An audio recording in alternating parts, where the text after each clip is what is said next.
হঠাৎ করেই মনে হয়েছিল একটা তরকারি বানাবো। তো ছিল সোয়াবিন আলুর তরকারি বানাবো বলে ঠিক করি। তাই সোয়াবিনটা আগে থেকে ভেজানো ছিল না, গরম জল করে সোয়াবিনটা ভেজাই, আলুটা কেটে নিই। তো তারপরে দিকে আলু ভাজার জন্য কড়াইতে তেল দিয়ে দিই আর আলু আর সোয়াবিনটা ভেজে নিই। তো অনেকের মনে একটা প্রশ্ন আসতে পারে যে আমি তো পিজিতে থাকি, তাহলে রান্না কীভাবে? তো আমাদের পিজির একটা ব্যবস্থা আছে, সেটা হচ্ছে একটা গ্যাস রাখা আছে, যে গ্যাসটা সবাই ইউজ করতে পারে, কিন্তু বেশি ইউজ করলে আবার চিল্লায়। আর আমরাও অত বেশি ইউজ করি না, কারণ ওই কাজ করার পর, পড়াশোনার পর অত রান্না করতে আর মন চায় না। তো মাঝে মাঝে ইচ্ছা হলে রান্না করি। আজকের ভিডিওটা আমি পুরোটা নিতে পারিনি, ছোটো ছোটো করে কিছু ক্লিপ নিয়েছি।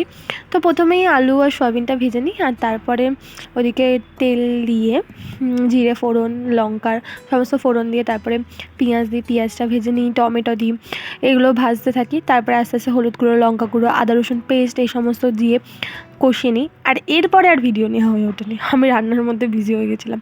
তো এরপরে ওই আলুগুলো তুলে দিই আর একটু কষিয়ে নিই, তারপরে নুন স্বাদ মতো দিয়ে, জল দিয়ে ঢাকা দিয়ে, তারপরে কিছুক্ষণ পর সয়াবিনটা তুলে দিই। তো এইভাবে আজকের মতো এই রান্নাটা হয়ে গেছিলো, বেশ ভালোই ছিল। আর ভাত তো ওখান থেকে দিয়েছিলো। তো আজকের এই ভালো খাবারটা আমরা খেতে থাকি, আবার পরের ভিডিও নিয়ে দেখা হবে। টাটা।